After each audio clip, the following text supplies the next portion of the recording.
I am live. Good afternoon and welcome to the RonkePosh show. Hello. So today we will be talking about English. So who English, so as they say in Nigeria. So that's what we're going to be talking about today. So what's the big deal about English? What's the big deal about speaking and writing well? Well, I don't know, but I have amazing people here that will be talking to us about the use of English. The use of English is actually stopping our use from writing essays, from applying for jobs properly, from communicating properly. So we have writing consultants, we have English teacher, we have authors, we have just all sorts of people here right now that will be telling us why we should speak and write well. And the big deal is not actually English. The big deal is actually that whatever language you choose, Chinese, Mandarin, Turkey, whatever the language is, you just need to speak and write well. So if you haven't invited somebody already, make sure that you're doing so right now. I'm going to bring my guests here. So just going to be an informal hangout. We're just going to have some fun right now. So the first person I'm going to introduce is Miss Lola. Hello, Lola, all the way from the UK. Say hello to us. How are you? Hello, everyone. How are you doing? I am well, thank you. Good. I trust you are too. So you are an author, right? Are you an author? Yes, I am an author. Yes. And I see your work on Facebook. I see your audio needs to come back. It just projects a bit. So I love what you do on social media. Yeah, I am an author. Is that better? Yes. Great. Yes, a little bit better. If it can be higher, then it will be even more wonderful. I think my mic is on now. It is overshadowing everything. So we also have here the amazing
Hello. It looks like we lost her for a bit. Yes, you did. Sorry about that. There was a power cut, and I was using my Wi-Fi connected to the power supply. So we're gonna fix that in a short while. I've lost Wilson. Have I? Where's Wilson? Okay. How about Laddie? Laddie, are you there? So let's introduce you. Laddie, I met Laddie at the APEN conference. I didn't hear anything. I saw you waving, but I didn't hear anything. I'm here. Can you hear me? Awesome. Okay. So I met Laddie at the APEN conference. He was pretty unique with his hairstyle. And I thought, oh, interesting. But as time went on, we connected on social media and I realized that he's actually an English teacher. And he has a YouTube channel that you want to support. What's your YouTube channel called, Laddie? Ella's High Point. Sorry? Ella's High Point.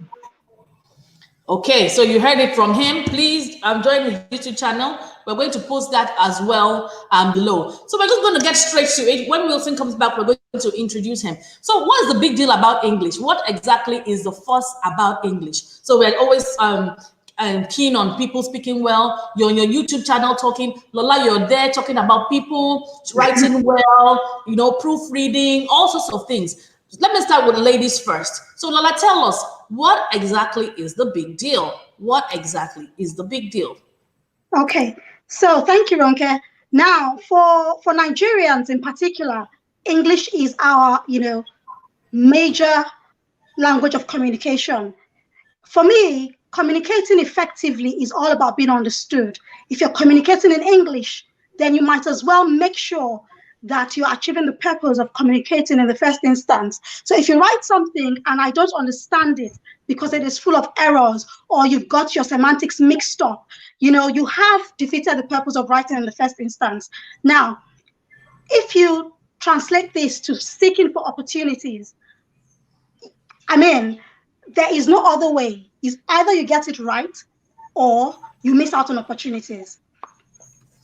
Either you get it right or you miss out on opportunities. What is your take, Laddie, Mr. Laddie, what is your take about speaking and writing well? What is the big deal, to be honest? Okay, from my perspective right now, it's just like you wrote the other time. It's a personal thing. What I believe in life is whatever I have to do in the best way that I can. Can you hear me? It's not the best, but we're managing. Okay, so it's a personality thing. Everything that you have to do, make sure that you do it very well. And just like the other lady said, when you are looking for opportunities, you don't even know of those that are going to give you what you want. Some people are looking for just error and they don't qualify to be who they're expecting to take you to be. You understand? So I believe that in everything that we do, we have to ensure that we are doing our best.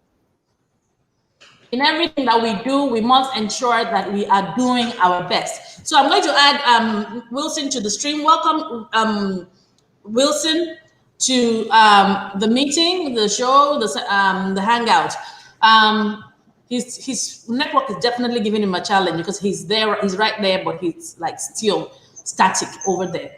So when we talk about English, I'm not an English tutor or anything to do with English per se, but I actually like people speaking and writing well. I tend to write on a daily basis, and English has actually helped promote the things that I do. So I write my thoughts. When I'm happy, I write. When I'm sad, I write. So that is the way I communicate. However, I also find that in the education sector, which I work, when people apply for jobs, for example, they would send the CV and the English would be bad, or they would send the proposal and the product or service is actually good, but somehow I attach their use of English or the bad use of English. So we're not looking for perfection here. We're just looking for them to speak and write well. So if you send a proposal that is looking shoddy, it actually makes me feel as if I don't want this person, I don't want to associate with this person. It's not a snobbery thing at all. What's your take on that, Lola? What is your take? How do you think it positions us for opportunities, the use of English? Yeah. So I love the example you've just given. Now, what people don't realize is that you speak volumes about yourself through your work, through anything you write. And whatever you write, and share with someone else. In fact, I would say that whatever you write becomes a document, whether you share it or not. If it's shared, then it becomes a document that you have shared with an audience. Now, when you write and it's full of errors or you don't make an effort, personally, it tells me that you're careless, because there are 1,001 things that you could have done. Obviously, that's figurative. That you could have done to make sure that your CV or your cover letter or your proposal, whatever it is that you are presenting before a panel or before a group of people or before a person, for whatever reason, be it to for some sort of approval. I think that it is important that you make sure that you don't insult people by making your work filled with errors, or not making an effort to make it clean enough. Like you said, Ronke, it doesn't have to be perfect, but if your work is largely correct, if there are 1 or 2 mild punctuation errors, or if there are 1 or 2 spelling mistakes, we can understand the human error. Exactly, but if you can't get past 3 lines without errors, then what are we talking about? And here you are trying to either get a job or pitch for, a contract or whatever it is. So I think that it is careless, and taking it a step further, I would say it is insulting, because it means that you have not shown any sort of regard to whoever is going to judge your work. Okay, so what's your take on people saying that it's not their mother tongue? So what's the big deal? Okay, so in Nigeria, for example, because Nigeria is the other country that I know is my home country.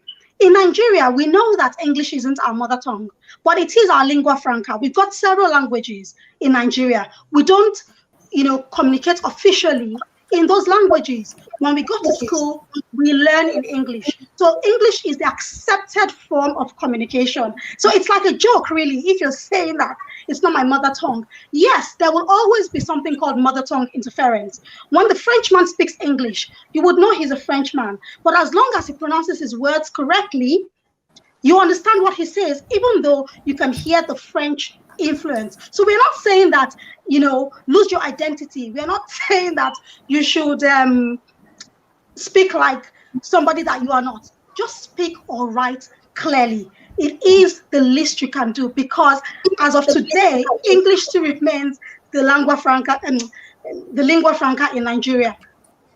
Okay. And I think it's really a poor excuse. I think it's a mindset thing.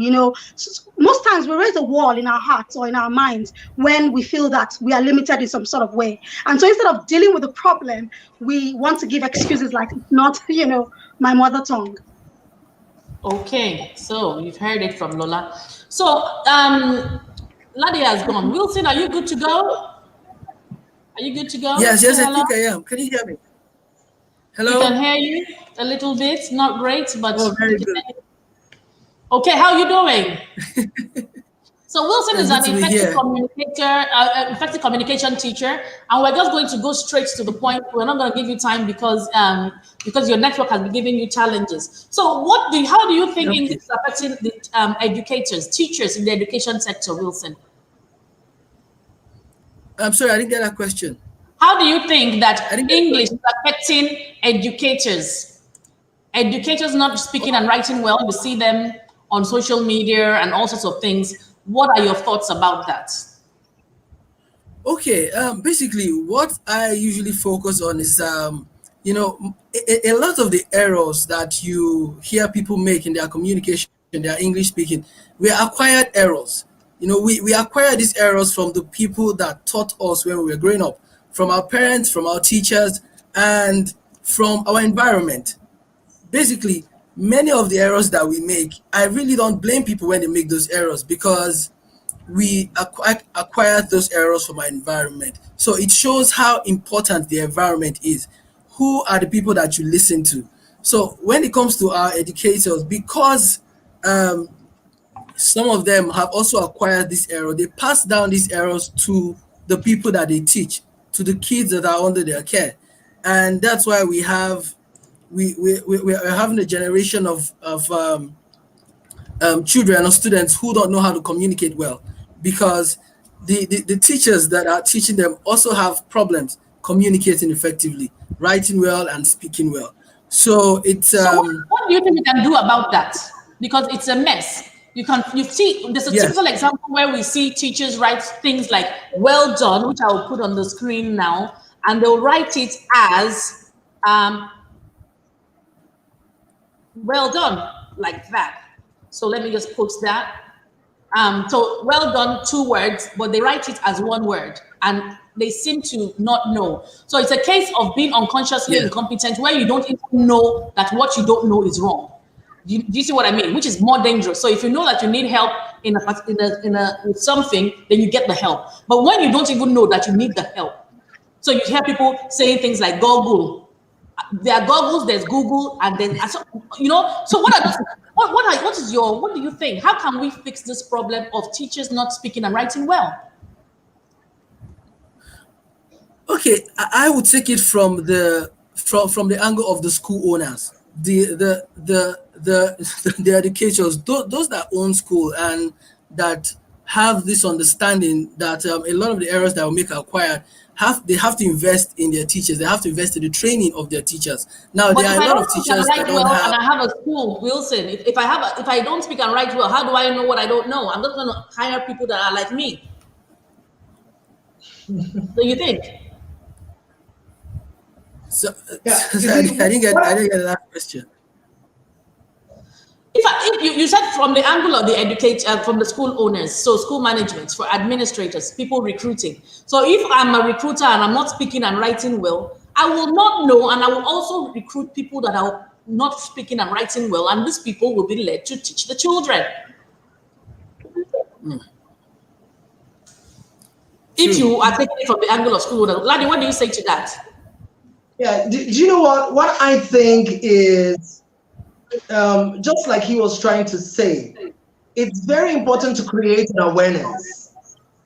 Now, in my own case now, what I decided to do, I've noticed this common even to teachers. I've seen that a lot of teachers speak badly. So I made a decision. Well, thank God for this COVID-19.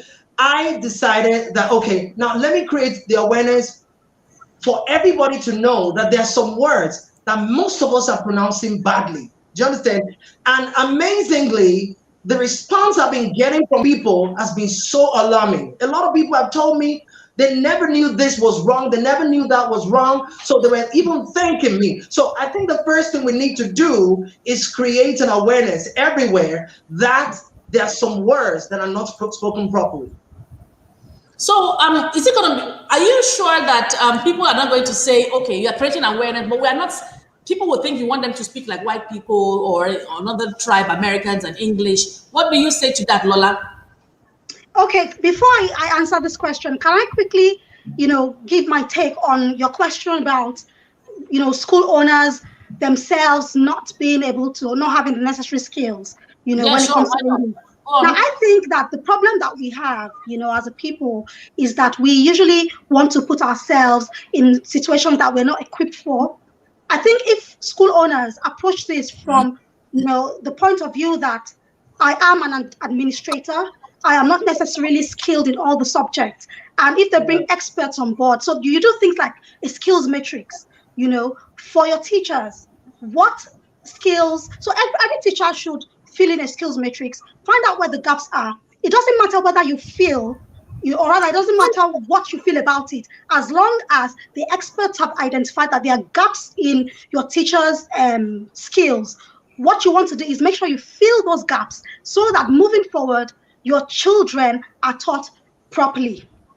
Now, Another twist, though. There's another twist where when English, there was this time that this English thing became fashionable when people were talking about phonics and stuff. So they started getting phonics teachers into the schools and all sorts of people. And then you come to school presentations and you find children talking like, "My name is RonkePosh. So it was like they were not even speaking British, they were not speaking American. They're like, what the hell is yeah, this? So yeah. how do we ensure that we're not jumping from frying pan to fire? Where do we get the balance? I think, interestingly, I always laugh when I see those kind of videos because I'm like, people are getting these things mixed. So you're raising, a generation of children that have a confused accent. They're neither British nor American nor Nigerian. So you're like, you can't even place the accent. Like I touched on, when I spoke earlier on, I did say that speaking properly, has nothing to do with Yeah. accent. You just want to focus on the pronunciations. That's all. Yeah. I mean, one person that, okay, let me put it this way. I live in the UK. I've lived here for the past 12, 13 years now. I don't speak like the British. I just pronounce my words properly. In the workplace, they have no problems understanding me. Occasionally, people will say, "Oh, Lola, you've got an interesting accent. Where are you from originally?" And I'm like, "I'm from Nigeria. I'm proud of my identity. I feel no Absolutely. reason to, switch my Nigerian accent for a British accent as long as I'm, pronouncing my words correctly and I am communicating, I'm being understood. That's brilliant. I And that always is what we should be one teaching one our thing that children." comes to mind, sorry to cut you, is always the Indians and the Chinese. Wherever Yeah. they go, they sound the same. So they come to Nigeria, they sound the same, and they keep their language. I think the only people that I really know that do it in Nigeria are the Hausa people. Hausa people, whenever they go, they speak Hausa to their children. You find Indians doing the same, you find the Chinese doing the same. So even I lived in the UK for 20 years. And when I opened the school, when people come around and they check my background on social media, they come and then they start speaking for Phone because they are expecting, they want me to be, oh, hi, how you doing? Because I've lived in the UK for 20 years. And it's also, I take pride in the way I speak. I believe I speak and write well. I believe I communicate normally. And people like Wole Soyinka, for example, is a role model. We know how he is great, but he doesn't put on an accent. He just ensures that his diction is perfect. But people confuse diction with diction with accent. What's the other one? Accent. With tone, you must, as opposed to pronouncing every single word properly. So, what is your take, Wilson? Are you back? Are you good to go, Wilson? Give you your other question. What are the solutions that you think can proffer to ensure that people speak and write well? What are the solutions, Wilson? What are the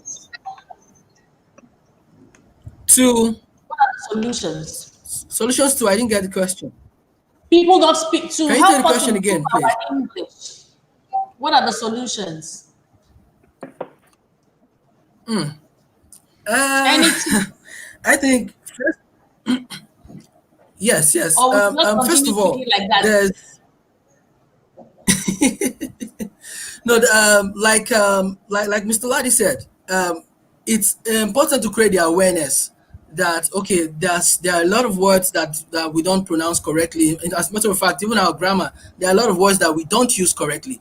And so it starts from creating awareness. Do you know that the word bogus in almost all the classes that I've taught, when I tell people to construct the sentence with the word bogus, they always construct sentences that connote that bogus means something that is big, and it doesn't have anything to do with something that is big. Oh, really? Even the word opportune. Known that. Are you there? Yeah, bogus. But maybe it's because of the way it sounds. It sounds like something big, but it has nothing to do with something that is big. So we have to start from creating the awareness. When people begin to become aware that there are a lot of errors in their communication, their speaking, their writing, then they would begin to intentionally want to solve that problem, intentionally want to look for the correct versions of whatever they have been speaking. And that's why I myself to start creating to start creating videos. So do you believe that we are doing enough? Are we doing enough as a society, or is it just a minority of us that really, really care about this English? When the COVID pandemic hit, I began to see how insignificant education is to a lot of parents. A lot of parents are happy to their children to be at home. So if education in itself is not even taken seriously, so this English, they say it's on social media, who English help? They write this, that, and all sorts of things. And these are not just only educators or children. It's not a Nigerian thing. They use all these funny acronyms, and sometimes they write, you don't even know what it is that they've written. Can we help that, or is here to stay? What do you think? I'll go with the ladies first, and then Mr. Ladi will go, Dr. Lola first, then Ladi will go next. Is it here to stay? Bad English, social media jargon, is it here to stay?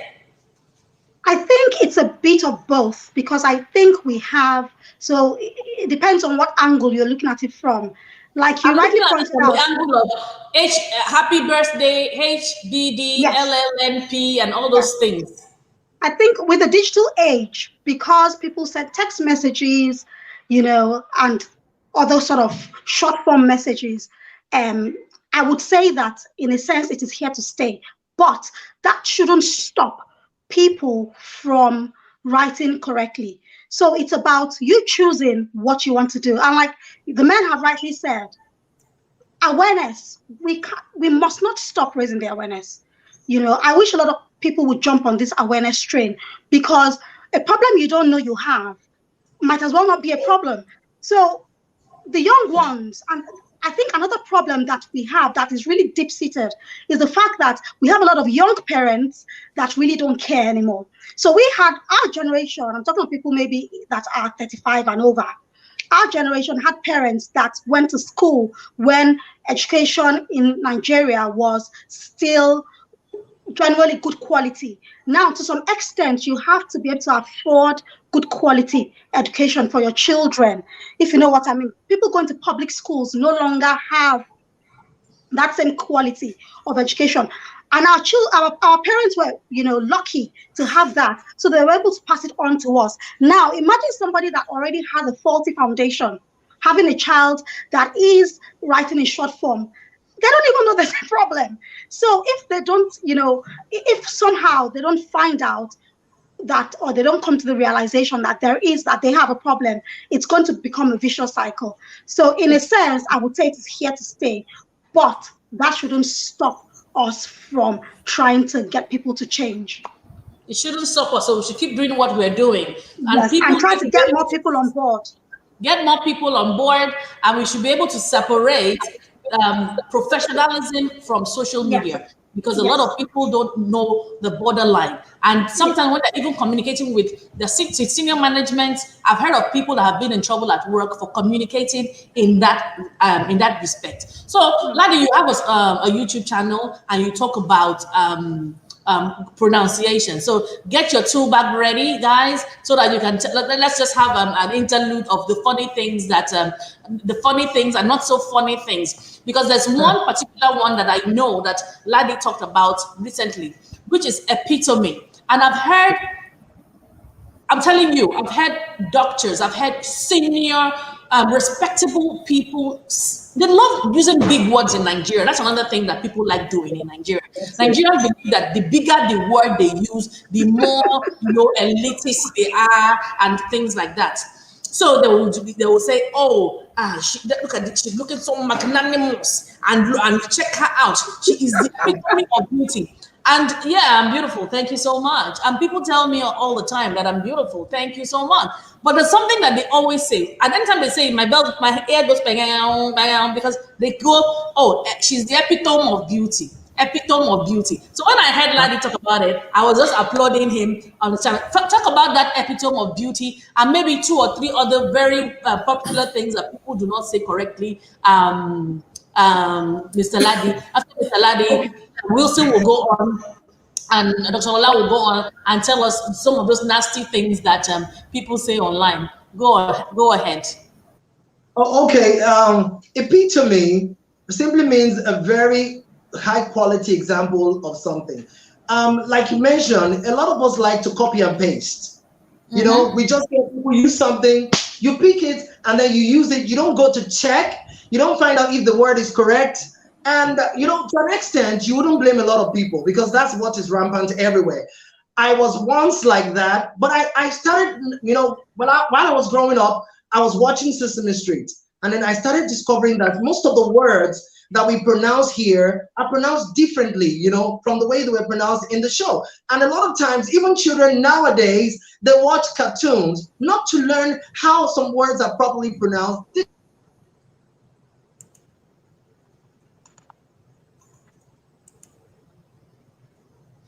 Okay, Lala, so he has gone again. So let me put you on. What are some of those words that you know that people don't speak properly? What are some of those words that they just use badly? Ladi is back. Do you still want me to go on? Okay, Ladi, you're back. Okay. You're the one that disappeared. Okay, Can you hear me now? Yes. Okay. One typical example that I find very amazing is develop. Oh, you took that right out of my mouth. Ooh, develop. I mean, I get very uncomfortable hearing that word as develop. I mean, I've heard teachers saying develop. Oh God. And I just have the thought that if teachers are calling this word like this, what are they going to teach children? It's very wrong. As a teacher, when all the social media thing came out, I made a decision immediately that I wasn't going to abbreviate. I wasn't going to do all those things that will end up destroying my skills. Do you understand? Just like you asked the other time, this thing is here to stay, because a lot of people find it very easy to adapt to the wrong things. So if you're standing for, if you in a position where you only you want standard, there's some decisions that you have to make against your own wish. This is what we're talking about here. Develop with hospital and words like that. Isn't it as a result of our accents? Develop Wednesday. Those ones are particularly the typical of people that are Igbo people. Yeah, Wilson, you are laughing there. Your people, they are the ones that say develop, whatever it is. And it's not to diss anybody, but this is not to diss anybody, because Yoruba people have their own too. They say things like hospiru. They have the H factor, the mother tongue interference that can be corrected. So Wilson, is it not a mother tongue interference? Is it not a mother? Can't we just blame our parents or blame God?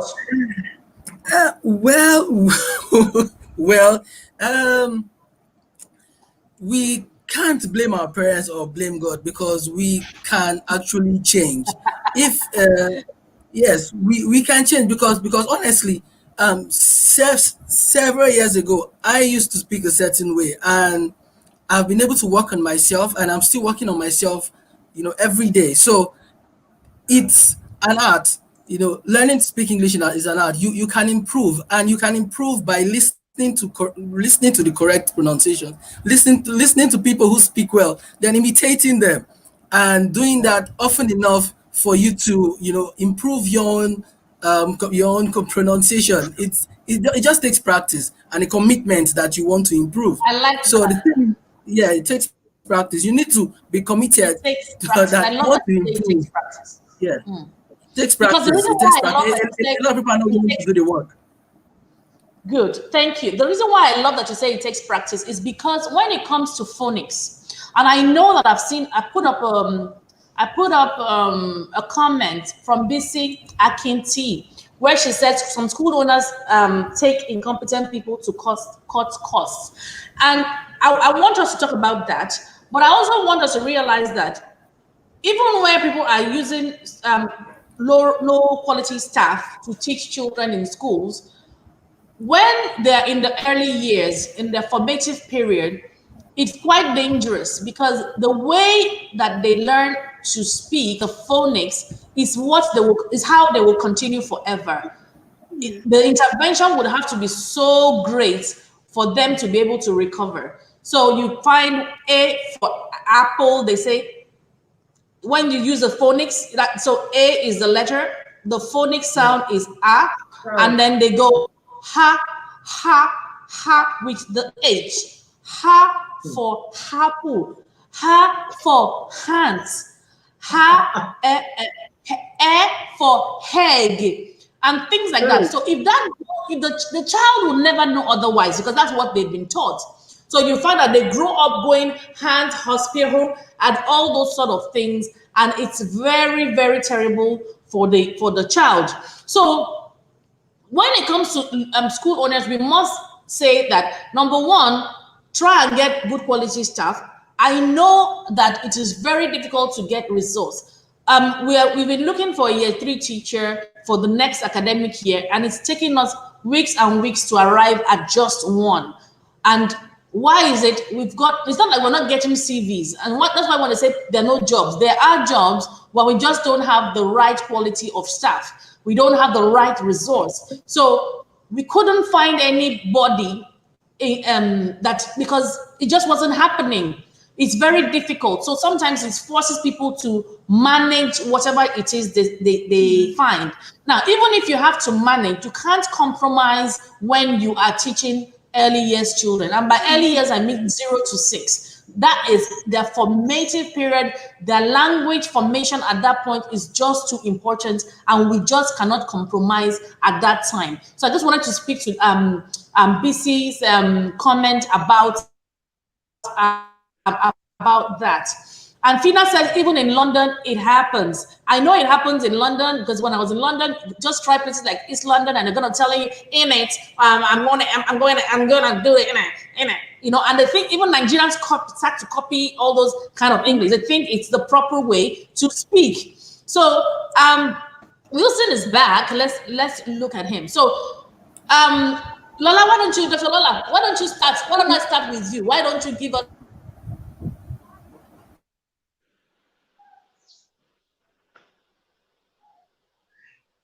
Looks like we've lost Ronke there.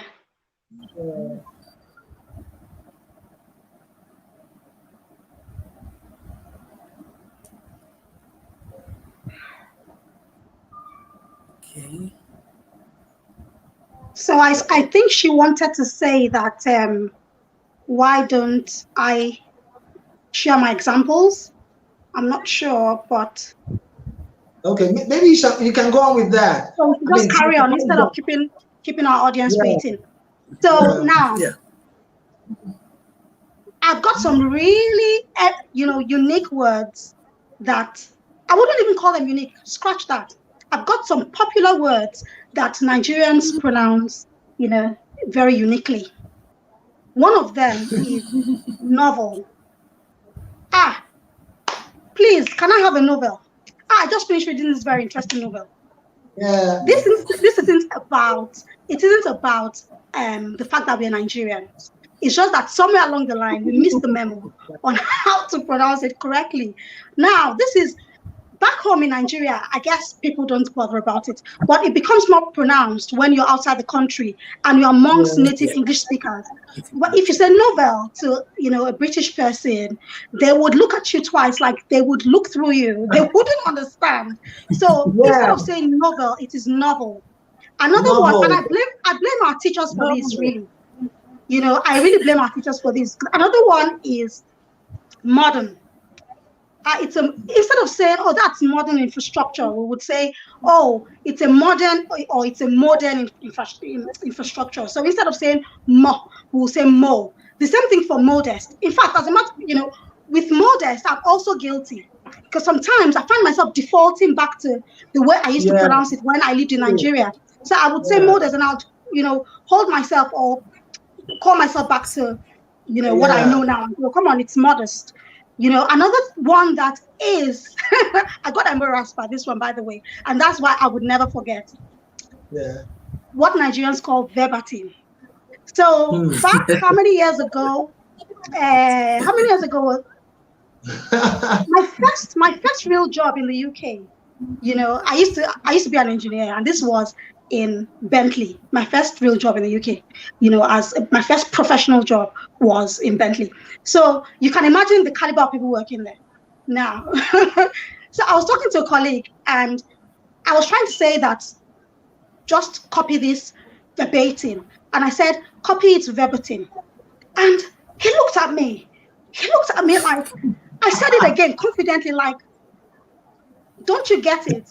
You what you were saying. Thankfully, he was like a pal. He was like, somebody that I had a good rapport with. We used to tease each other and stuff. He said, Lola, are you trying to say verbatim? Man, I was embarrassed because I repeated the word a few times. And since then, I never forgot. So it's not verbatim, Nigerians, it's verbatim. And one tip I'd like to share, I've got a long list here. But before I go ahead, one tip I would really like to share is that make it a habit to check the dictionary for your pronunciations. When I'm bored, I just think of words that, I probably have heard native English speakers pronounce in a different way. Sometimes they're wrong too, because they also have regional influences, but I think about it, I bring it up and I just check. When I'm editing someone's manuscript, if I see a new word or a word I'm not really familiar with, or if I want to double check the word usage, I use the opportunity to double check the pronunciation. Another one that Nigerians really need to stop doing is issue.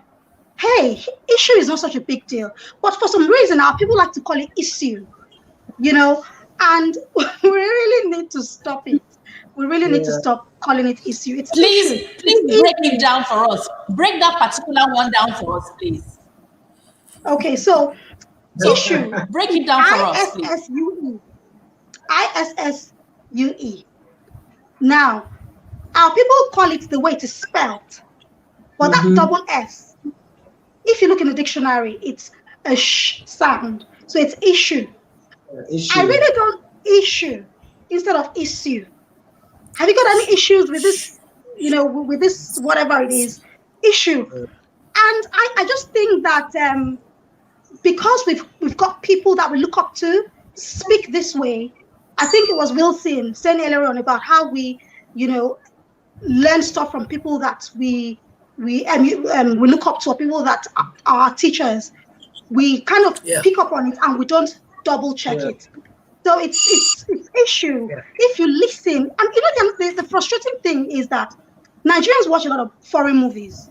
I really feel that Nigerians shouldn't be the people struggling with word pronunciations, because when you listen to people talk, these things come at you, but it just shows that most times we can't really be bothered, and we really need to stop it, because the world is now a global village. That means that you would get a bigger audience, and people are doing videos everywhere.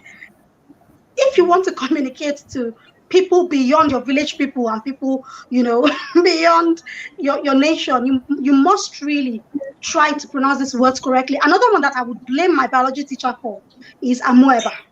Amoeba, and amoeba, and you would hear amoeba. I don't know if you still call it amoeba in Nigeria, but I heard that so much growing up, doing biology, all of SS1 to SS3, that when I got to the UK and I learned it was pronounced amoeba, hell, I was like, my people, our teacher, so we really need to make it a habit to use our dictionaries, even for pronunciations. It's an interesting thing to do. I guess they did what they could with what they had. One thing that I know, even for me, as much as I love English, I don't necessarily like to go to the dictionary to learn how to pronounce stuff, and I don't really understand all those. What do they call it, Ladi? What do they call all those words? When all those stuff in the dictionary to help you know the right phonetic symbols. Phonetic symbols. Yeah, the phonetic symbols. I'm not into phonetic symbols. Yeah. However, I have a UK pronunciation app. A UK, because there's a US English and there's a UK English. So I use a Cambridge English pronunciation, and it helps as well. It's very important. There's so many apps there that are very confusing. I've downloaded a number of them. Absolutely. So particularly, if anybody's going out for anything, please make sure you're going out for Cambridge. Be specific so that you don't get yourself confused. Yeah, can I just chip this in as well? When I say dictionary, I'm not talking about, a hard copy dictionary. I'm not talking about a physical dictionary. If you go online, if you can be on Facebook, you can be on the web. I mean, you can be, on the web version of the dictionary. You no longer need to know the phonetic symbols. And I think that was the problem our teachers had, because they couldn't interpret the phonetic symbols.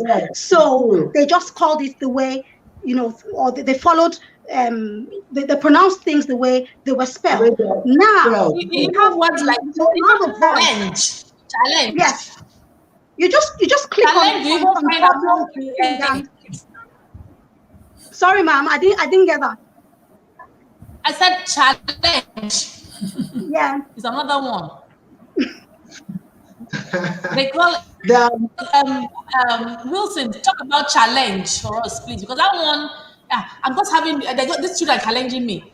The challenge is like they want to fight, and even the pronunciation. So the challenge. I don't know if you get what I'm saying, Wilson. Yeah. Sorry. So you didn't hear? No. Did you hear, Ladi, what I said about challenge? You're talking on challenge, right? Yes. How we use it here. Yeah, a lot of, you see, it's not just challenge. There are so many words that are just like Mr. Wilson stated the other time. We're discussing a few of them here, the popular ones that we use every day, and we don't even know. We're going to pick a few. We can never exhaust it, even in 10 webinars, even all year round, we can't exhaust it. Another one is muscle. I grew up knowing that. Okay, what is muscle? I was always, so if eventually, when I found out the right thing, I was amazed. It's muscle, not muzzle. Muzzle? I've not had muzzle. It's Muscle. muscle. Really? Muzzle. But I don't So say muzzle. It's Muzzle was I've common. muzzle. That's how it's going. Muzzle was it. Another one is favorite. Favorite. A lot of people call it I've heard that favorite. one. Favorite. So many people will just say favorite, favorite, favorite. You know, I was very curious when I started noting all of these errors, and I started checking the dictionary myself. And just like we have mentioned, now we have a pronunciation dictionary. Sorry to cut you. Forget pronunciation for just a second. How about when we use words inappropriately, like feedbacks? Or in the context of recruiting, they will say, all my staffs are doing well. I need more staffs and my furnitures, or different kinds of information. You know, you hear when they use plural inappropriately in the wrong context. You know, what do you say that? Wilson, I really want to hear from you. Yes, it's not working. It's not doing you justice. Can you hear me now? Yes. Can you hear me now? Yes, we can. Okay. What I've noticed is that there are some part of English that a lot of people make errors, and one is when it comes to uncountable nouns, the use of uncountable nouns. So absolutely, but the noun is an uncountable noun. You continue to use it incorrectly until you know. Like the word evidence, even on the media, you hear them say evidences. Evidences. It's incorrect. It's evidence because it's an uncountable noun. That's just one. Now there's the common one, information. There's advice. There are so many of them. But if you don't know that the word is an uncountable noun, you will continue to use it incorrectly. Then there's the. I'm happy you talked about countable and uncountable nouns, because a good tip is just to know that if you can't count it, like water or liquid, that it's uncountable. So you can't really be using S, like you will not use waters. So if we can apply it in that way, knowing that some nouns are countable and some nouns are actually uncountable. So let us take a break so you can have a drink of water, and please come up with at least 5 other very popular words that that we get incorrectly. We're going to take 1 minute, absolutely 60 seconds exactly. Just don't go away. If you haven't subscribed to this YouTube channel, please subscribe. We talk about entertainment, empowerment. We have a lot of fun on here every weekend at 4 p.m. So please make sure that you hit the subscribe button and notification button. It is free. We'll be back in 60 seconds. Okay.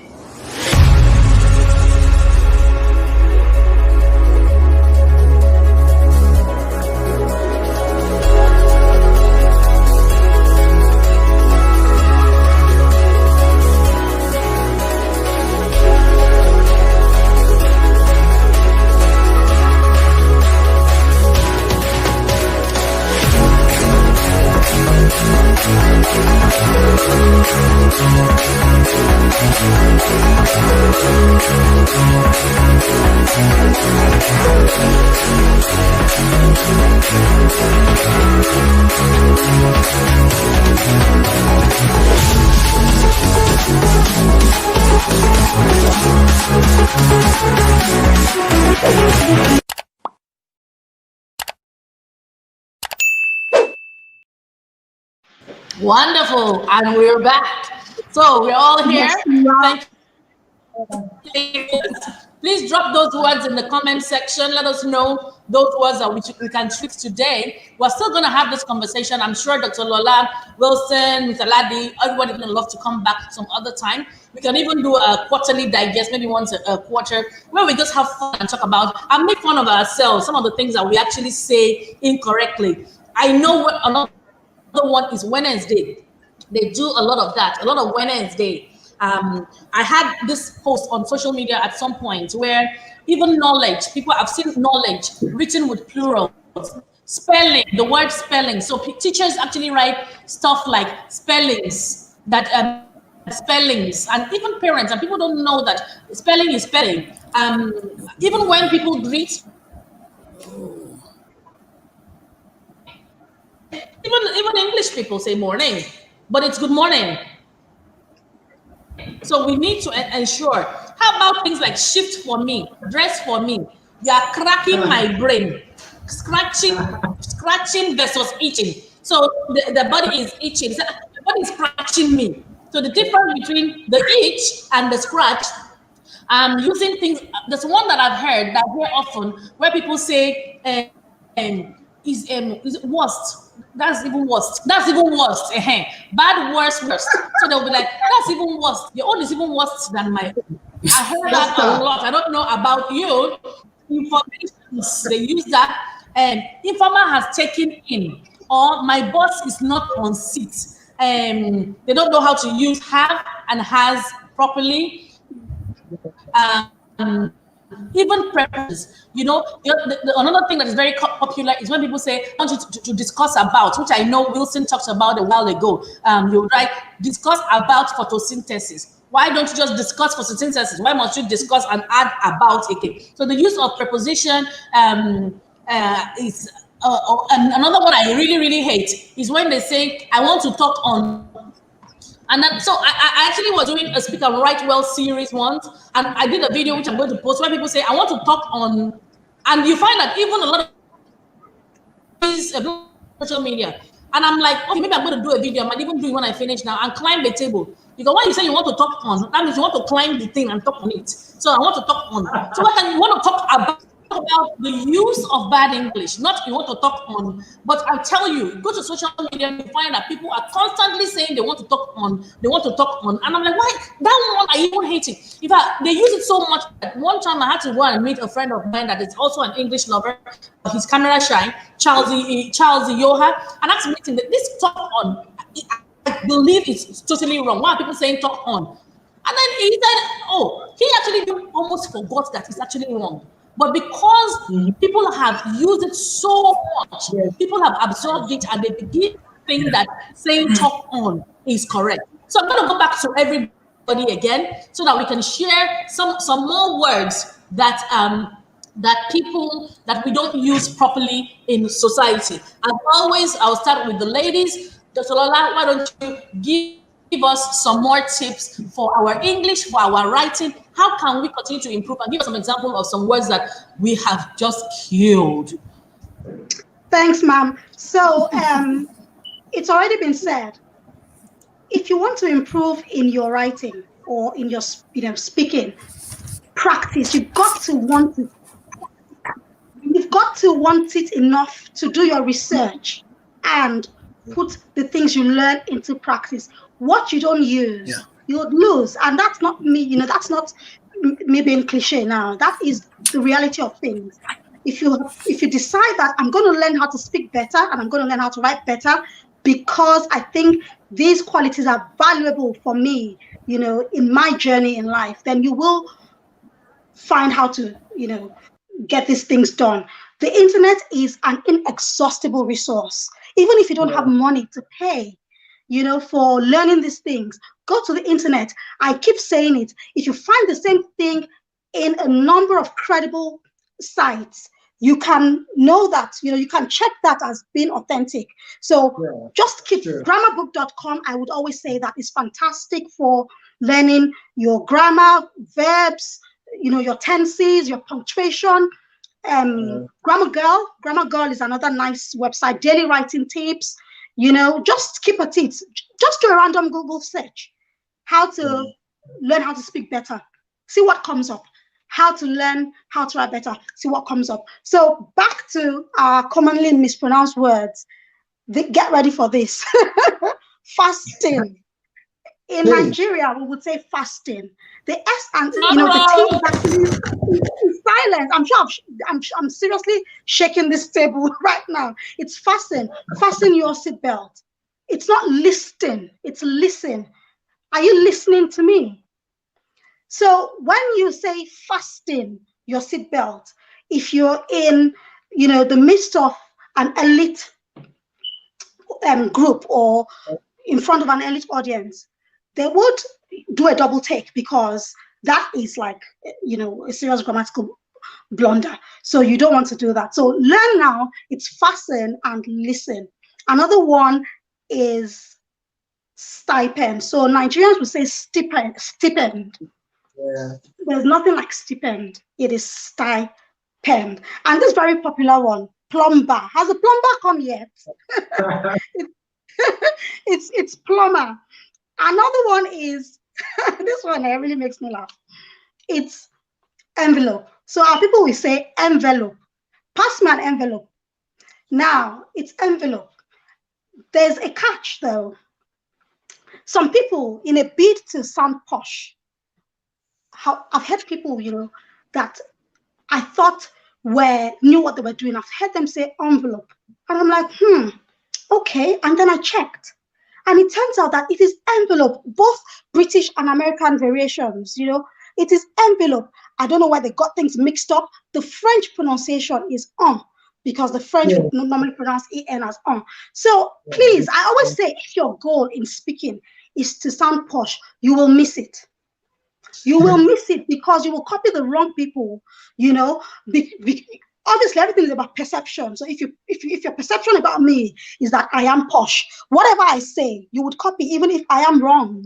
And I have a right to be wrong because I'm only human. And for me, this is still something that I check up daily. Like I said before, if I come across a new word, I check it up in a dictionary. And while I'm checking it, I click on the sound button to hear how it's pronounced. That's how I keep up to speed with my pronunciations. So please, it is not envelope and it is not envelope. It is envelope. Another one is, okay, Ronke has said Wednesday. Let me think of another one. Let me see. Sabotage. Nigerians will say sabotage. It's actually sabotage. It's a j, not a j. It's sabotage. Yeah. Don't sabotage yourself, And is that because the origin is not actually English? It's sabotage. Yes, I think so. You know, the thing about English language is English language came from several languages: Dutch, German, a bit of French. So the English language has got a mixed background, and it has evolved over time. So some of the words were kept, in the original form, but it is important for you to be understood. It is important that you pronounce it the correct way, even if it's still in its original form. So sabotage is one of those. Let me see another one. Hone. Let me take a break. Don't worry, just take a break and just think of a few more words for us. How about Mr. Ladi? I think someone, allow me, might be your wife. She's rooting for you here. So give us some more words and that are bastardized. I know you have a pocket full of them. You do that almost every other week. One major that everybody knows about is security. Security. Can you hear me?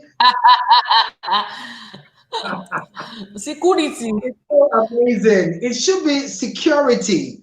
But a lot of people say security. Of course, the Igbo people mostly. We also have bomb.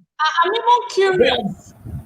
I'm curious as to why anybody would say security, but say secure. If you say secure, then you should say security at the very least, not security. Go on. Another one that we have is liquor. Liquor. A lot of us say liquor, but it's rightly supposed to be pronounced as liquor. Liquor. We cannot just exhaust this. There's so many. Another one is nasal. Nasal. And a lot of people call the word nasal. Nasal. It's nasal. Another one that I have here is pressure. Pressure. But people say pressure. Pressure. Can you hear me? Hello? Yes. Absolutely, we can hear you. We are enjoying what you're telling us. Okay. There's also says. We're enjoying it. Wilson, get ready with your own word. A lot of people, because if you want to pronounce S-A-Y, you say. They also now conclude that if you're putting an S, it's just says. Like I've always been saying, that basically three things that make people pronounce wrongly. First, it is the sight analysis. They try to look at word and pronounce based on the way the words are spelled. Then secondly, is the environmental influence, like all of us have been mentioning. And thirdly, a lot of people don't have enough education on this word. They don't know that grammar or English generally has many rules. There are many rules. So you don't apply one rule for a particular set to another set without first finding out. Do you understand what I'm saying? Another word is lettuce. Lettuce. We all say lettuce. Lettuce. We say lettuce. Oh God. I've heard the word pronounced as above. Above. No, it's above. Above. We also have intestine. Intestine. A lot of people say intestine. You know, intestine. You know. Also in math, when we learned it then, a lot of people say adjacent. Adjacent. No, it's adjacent. Adjacent. You know. We also have crash. All right, let me tease you a bit. Let me tease you a bit. Oh, crutch. They say crutch. Crutch. Yes, a lot of people say crash. Let me tease you a bit. Since your wife is here doing lovebird with you on a fun Saturday, she's already teasing you. So they always say that whatever you do in the daytime, you get your result at the night time. So she's already saying things like, "We can hear you, sweetie." So, you know, I heard you doing something in Yoruba. I can't remember what it was, but you were doing this your teaching, but you were doing something in Yoruba. I think you had drums or something, Yoruba music. So where does other languages come into it? Since we're Nigerians, and what do you speak to your children and your wife? So your wife will say, "Hello, sweetie." So do you go, "Lolo Femi, oh my honey," and things like that? Where does language? Because I'm also a fan of our children speaking properly. My daughter was born in the UK. However, I used to speak Yoruba to her. Her first word was not even mommy. Her first one was omi, omi. You know, this is water in Nigerian language. And this is a girl that's British born because I really wanted her to speak it. So I heard you doing the Yoruba bit not long ago. What was it you were trying to do, and how do you incorporate language in the family? Okay, this is it. Like I said earlier on, the basic thing that I'm trying to put out there is the fact that whatever you have to do it perfectly. Let a touch of excellence be included in whatever you have to offer. That's what I was trying to say. So in Yoruba now, if you are going to speak Yoruba, please make sure you speak it like it should be spoken. If you need to learn, learn. If you want to learn Igbo, learn to speak Igbo the proper way. Don't bastardize the language and make it seem like something else to whoever is listening to you. In my home, we do a combination of the two. We speak English, and I insist that my children and my wife speak the right way. And also we speak Yoruba, and when we speak Yoruba, we also speak it the right way. I tell of course, a lot of children in Nigeria now, they are more English inclined than they are the local dialect. So when we speak Yoruba, I also insist, this is how you pronounce the word. This is how you must pronounce it if you really have to say. So it's not just speaking well in English. You should also make sure that you speak well in other language. Hello, can you hear me? And I totally agree. I can hear you. Thank you for that. I totally agree. I wanted to bring Wilson back on, but he disappeared again. Whatever we speak. So even if you want to speak Pidgin English, and let's just adopt it and speak it well. Not speaking any language and speaking it anyhow. I think when I was in secondary school, they called it Amulu Mola. Amulu Mola. Meaning that you're speaking English and you're adding all things into it. Wilson, you're back. Thanks for coming back. Thanks for sharing. Yes, Mr. Bola and Mr. Ladi. Mr. Wilson, towards you have for us, and we're going to round up with the opportunities that we could be missing out on if we don't speak and write well. So let's go, Wilson. What do you have to say? Which words do you have for us in your pocket? Well, we've used a lot of the words that I had, but I still have more. But now let me talk about Please give it to us. breakfast. Breakfast. Now, you see, sometimes you can't really blame people when Fast. they, because okay, if you take both words apart, the first word is pronounced break, second is pronounced fast, but when they come together, it becomes breakfast. So, someone who knows the word break to be pronounced as break, when he sees breakfast, he will say breakfast, because if break even is correct when you say break even, break up, break away, but when it now comes to breakfast, it changes to breakfast. So how would the ordinary man know that the pronunciation is not the But same, that one unless is you've hard heard though. That one someone is hard pronounce it though. correctly before, and Breakfast. you That decide one to is check tough. breakfast, not Breakfast. breakfast. Yeah, breakfast, not But breakfast. how do we know that But one? That one is actually tricky. That one is tricky. Let's be Yeah. fair. So how do we master? How do we know those ones? Breakfast, breakfast, breakfast. Because Wilson shares in the I didn't parent get it. right Okay, group, but and if you're not on the let me parent right group continue. on Facebook, please join the parent right group. It's our 4th year anniversary, and we're doing lots of giveaways. Will always teaches us how to speak and write well on the parent right group every week. He does an amazing job there. So, but I totally understand all these ones. But something like breakfast, even if you have lived in America or London, how about breakfast? Breakfast. How do we know? I mean, that one is not fair. You are wicked. You don't Wilson, you are say. very, very Wilson, wicked. No, but it's not my fault. Wilson, I live in the UK, right? Okay. And Yeah, even though I breakfast. know that it's breakfast, when I'm speaking to my children in the house, I call it breakfast. And when I'm speaking to a white man, I will call it breakfast because I know if I say breakfast, they will do a double take. But the truth is that Wilson is so our wicked. mother tongue will influence our speaking, and Yeah, some of these errors are forgivable.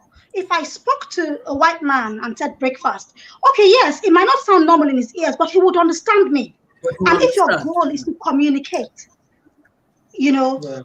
that's still pardonable. But there are some words that they would never understand. When you're thinking about a global audience, there are some words Okay, that if Ori you is one of them. mispronounce, they will never understand. And that is where the problem lies. So that's why, we must not stop doing what we're doing, trying to get people to Yeah. speak correctly. As for people that can say breakfast consistently, hats off to them. When I'm talking to my kids, it's still go grab your breakfast. When we are in school, we talk about breakfast club. Yeah. But then Okay, when so you what? do that, don't you What? subliminally cause them to now be calling it breakfast, and then they'll make the mistake of calling it breakfast all around your kids. My kids But know. they can make the mistake. No, interestingly, my son once asked me, he said, Mom, I noticed that when you speak to the white people, you speak differently. And I explained to him, I said, honestly, I wish I could speak just the way I learned how to speak growing up. That is my comfort zone. But the problem that I have is if I do that, they would not understand. So he knows. So he's used to me switching. Now, some people But cannot they switch the way do. I They do. do. They understand the Indians. You understand? They understand Some the people, Indians and the Chinese, no. and So they speak when worse I than say we do. I don't. when I say, Mom, when I say that I switch, I don't change my accent. I just become more conscious of my pronunciations, of the way I pronounce certain words. Because, see, for me, one of my pet peeves is people looking through me because they don't understand me. It really makes me uncomfortable. Now, agreed, they understand the Indians, but when you're in a one-to-one conversation with an Indian person, if they speak really fast, the way they speak, you would not understand, and there'll be an element of you trying to connect the dots. So they will always get that. I think again, it's a personal Yeah, thing. like their YouTube How much videos. you're When I watch willing, the YouTube you videos, know, sometimes I'm like, what's going on here? yeah. So how much you're willing to be understood, I would say. I mean, see, if you've got something to pass across, they would wait for you to communicate it, no matter how long it takes. If you have to pronounce the same word 10 times, but I mean, you could save yourself that stress. And honestly, that doesn't do anything great for your self-esteem anyway. When you feel misunderstood, it doesn't help your self-esteem, no matter how strong a person you are. I mean, you could shake it up and say, "Come on, it's nothing." But deep down, I'm sure that it will shake something inside you. So I would recommend do whatever is most comfortable for you, but make sure that as much as you can, you're speaking properly. Yeah. Yeah. As much as Yes. you can speak properly. So, wicked Dr. Wilson, wicked Dr. Wilson, which other tricky words do you have for us? Give us a few tricky words as Ori. we conclude. Yes. We're This now this spent our time. Give okay. us another one. This other word. I've heard it on the radio lots of times. Ori. We say Ori. AWRY instead of Ori. We pronounce the word Ori. So for a word like this, it's Oh, easy to get people confused. When you say Ori and Ori. So if a person knows the word as Ori and you say Ori, they're likely to get confused. What is he talking about? But I still do not but, blame people but to because be honest, the I always word say that there's some words that do we even really have to use them? Is it by force? Exactly. That's the way I look at it.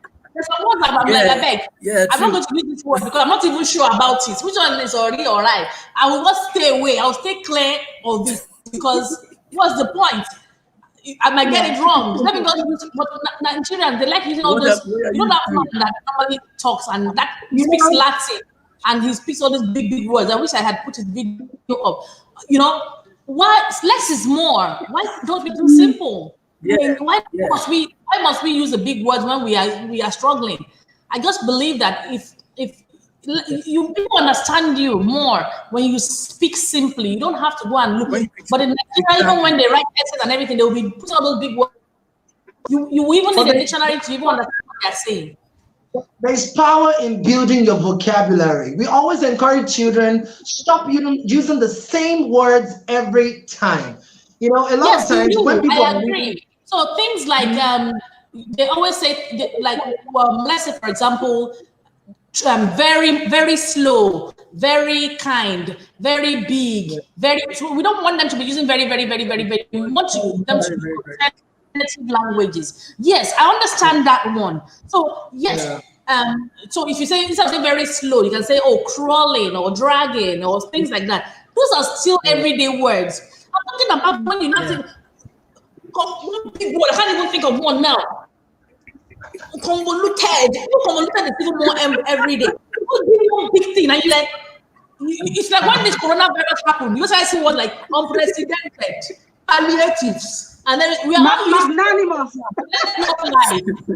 Let's not lie. When they came out, we were not, which one is unprecedented?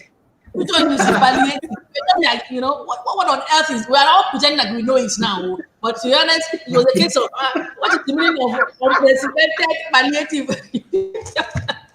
Oh my goodness. And that is exactly what Nigerians like to be using all the yama yama words. With me. So yes, so let's quickly round up. Which other words do you have in your bag, Wilson? Okay. Annihilate. I've heard even influencers pronounce the word annihilate. So Hey, hey, so that's a annihilate, wonder not one. Must you annihilate. use that one? Another Is big it by one. force? Is it by force? I don't know. I don't know. Then insatiable. We say insatiable. It is insatiable. Yeah. If you if you don't know how to pronounce it correctly, you will keep saying insatiable because satisfy, insatiable. So but it's you're insatiable, you know. And the thing is, there are a lot of people I know that hate foreign movies just because they don't understand what they say, and it's because of some of these words. When you don't even some songs, there are certain songs that several years ago when I used to listen to the song, I don't understand what sense they are trying to make. But because I now know, a lot of the correct pronunciation of more words, when I listen to those songs, it begins to make sense. Like that's southern instead of southern, you know. It's, Doesn't we doesn't say sound. southern, it's not Doesn't southern. sound. So yeah, there's a song I used to listen to. They say the guy used to say southern girl. I used to wonder what's southern girl. What is this guy talking about? Southern. You know, I had no clue what Which he was one talking is about. The song didn't make sense to me. Southern girl until I through awareness I got saved and I know that the word is that is southern what we know as I southern. love your bag of words because definitely even the so-called elite also use those words. Another thing that Yeah. bothers me is when we don't know the difference between these words that we are, I don't know, maybe you will educate me and tell me what they actually are these days. When people start using alternative languages, so they use things like, why are you folding my hand? Because the first time I heard, why are you folding my hand? I had no idea what, I didn't even know where to approach it from. Like, what is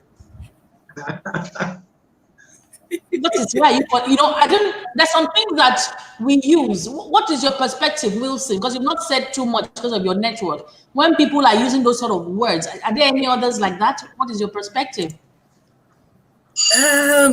Yes, yes. Okay. For example, I grew up speaking a lot of Pidgin English, and what I've discovered is that sometimes we take Pidgin English and we convert it directly and try to use it, in English, and that's where a lot of some of the problems come from. Like on light, I better go on light. We now say please on the light instead of please put on the light. So please turn on the light. But because we, in Pidgin English, we will say on, I beg on light, I beg on light. If you're used to people saying that, when you want to speak the English version, you will say please on the light, and you think it's correct. Even when I was in school, I made a grammatical blunder in the English class. I was having a conversation with a friend, and I told him at 12 don't knock. My teacher heard and said speak it in English. I said has 12 knocked? The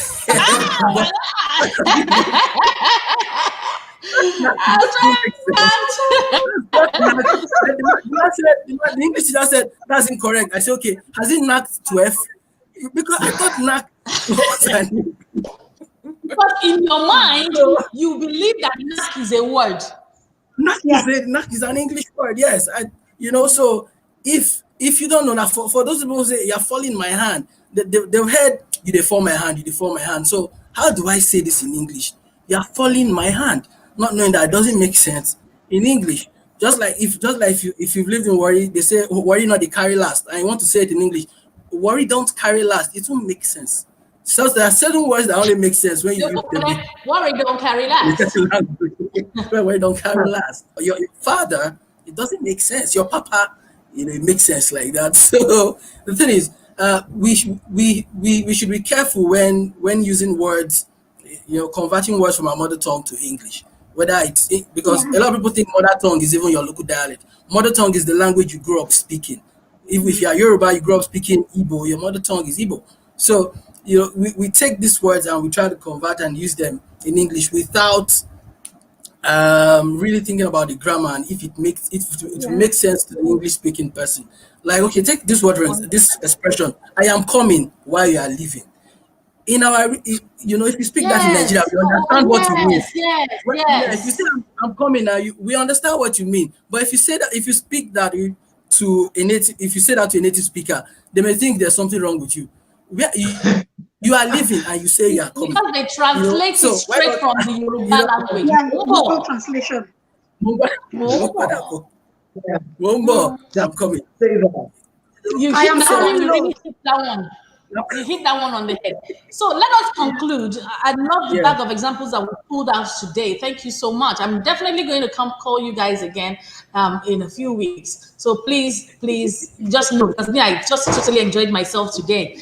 Let's conclude by saying what it is that people are missing out on if they don't speak and write well. What opportunities? So we get 1 minute each to say what is it that some people are missing out on if they don't speak and write well. And just use that 1 minute also to tell us about your product, your service, or your channel, or whatever it is that you would like us to know. So as usual, ladies first. Thank you so much. So if you don't speak well, if you don't write well, you are setting yourself up for not being understood. And realize that I didn't say you're setting yourself up for being misunderstood. No, you're setting yourself up for not being understood. For me, my mantra is communication is meant for you to pass across your message clearly. So if you don't, get it right at that very, basic level, there's no way you can build on it. Let's take for granted that, or let's take for example that you're just starting on your journey in life. You would have exams to write. You would have applications to make. You would, when you get past university, you would get to apply for jobs. There will be grants to apply for. There will be opportunities. People might just even be looking at you or listening out for you to speak, just so that they can, check if you're the person they're looking for. Some people have had auditions without even knowing that they've had, that they've had or they're having auditions. So it is important that you take speaking and writing right seriously from the get-go. If doing the double thing, like speaking Pidgin English and speaking English, will get you confused, ditch speaking Pidgin English and focus on your English till you're at a stage where you know that you will not get confused.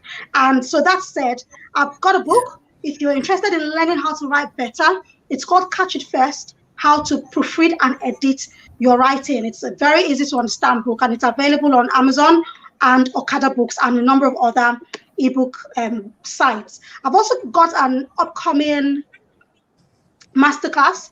It's tagged How to Overcome Your Writing Struggles.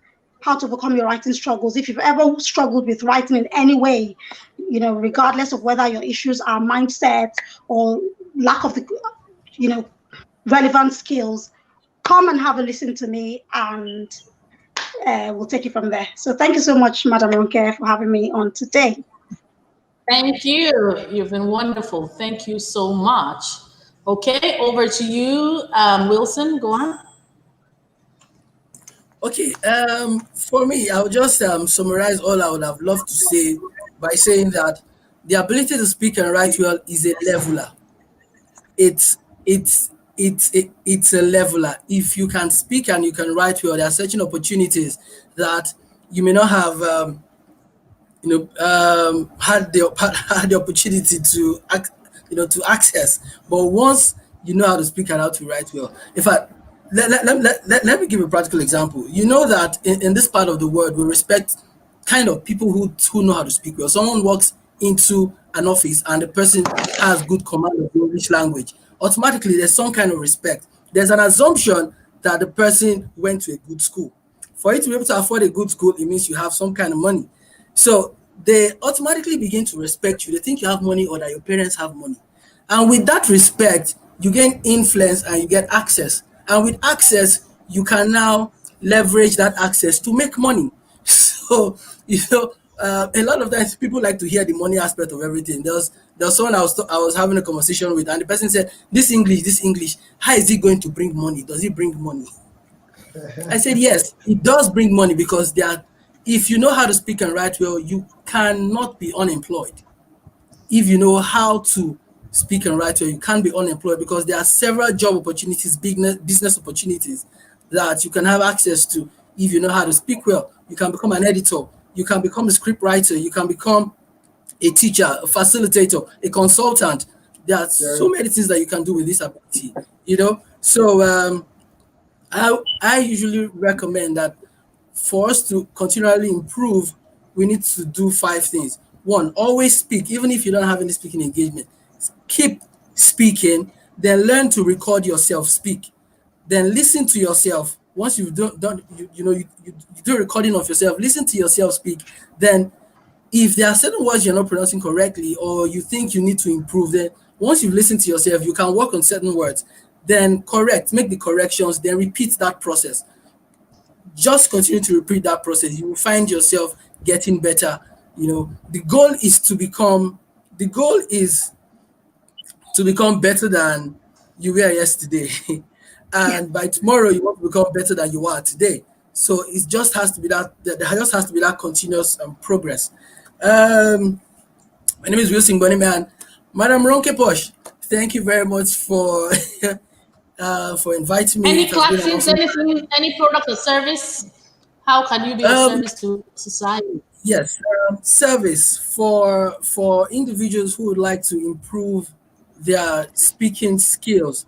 I have a program that helps individuals improve their speech, not just how they pronounce words, but how they use, the power of their voice. How you can improve your voice, how you can use several speech tools to deliver very powerful presentations. So I have that program, and people can always reach out to me on Facebook, and we can connect from there. Thank you very much. It's been an awesome time hanging out with you all. Definitely, definitely. Thanks for putting up with all that network challenge that we've been having. Network challenge we've been having. So yeah, over to you, LA's High Point. Thank you so much. Well, my principle of life is this. Whatever you have to do, please make sure that you do it in the best way that you can. As long as you want to do it, ensure that you're giving your best to it. You know, speaking or writing is a means to an end. And if the means is very good, you're likely to get the people that you're trying to get across to the right end. And it's very important for you to achieve your purpose if you're doing anything. So we should make sure that we should keep improving in everything that we do, and we should keep giving our best to it. It's very important. I'm a teacher, and I can give you practical examples of what Mr. What's his name again? Wilson. What he said. Wilson? Yes. Yeah, Mr. Wilson. Yes, I can remember some few years back, I walked into a bank and I was trying to complain about my ATM card that wasn't working. And immediately I started speaking. I noticed that all the bankers stopped and they were gazing at me. And I was wondering, oh, what was the problem? I didn't know immediately that it was the way I was speaking that got their attention. But by the time I finished complaining, one of them just ran to me and said, please, what do you do? And I told her, I'm a teacher. I said, please, you have to teach my daughter. I don't, any amount you want to charge, you have to teach. I said, I don't have the time. She kept begging me so much until I gave her my number. Do you understand? And eventually, we had a deal, and we were collecting 50,000 for just a short period of time every week. He was able to earn me some money. So if whatever you do and you do so well, you are connecting yourself to a place where you'll be distinguished. And once you're distinguished, you make yourself, become somebody of value to other people. So it's very important. Let's give our best to everything that we are doing. I am a dictionary teacher, and I have a YouTube channel. It's Ellis High Point. I want you to subscribe, and I also have personal sessions on teaching people how to speak properly. I'm going to go into English. Can you hear me? We can hear you. Yes. Okay. Yes. I'm thinking of going into another side, which is use of English. I'll get to you. I'm assembling the next time. I'm sure I'll have something better to say about it. So, Mr. Adedi, I really appreciate this opportunity. God bless you so much. Don't worry, we're going to do loads more. So just look out for me. We're still going to talk about that haircut of yours on another show. So thank you so much. My other device has gone off, but I'm on my phone now. So we always have a phone. We use our neck of the wood. So thank you so much, Dr. Lola. Thank you so much, Mr. Thank you. I had such an amazing time, and I know a lot of people had a great time, and they picked up one thing or the other. Please share the video, subscribe to the channel, subscribe to their channels and program, check them out on social media. Even if you're not buying anything, just connect, and so that we can continue to learn. Many of the words that Ladi shares, they're not words that are new to me, but it's refreshing to hear them. And the thing is, if you don't keep hearing, then you will not know when you slip in an environment like this where English and the use of English language is not a priority to people. So thank you, and please keep on speaking and writing well. I'm RonkePosh, and I'm your host today. Thank you so much, and goodbye. Bye. Bye.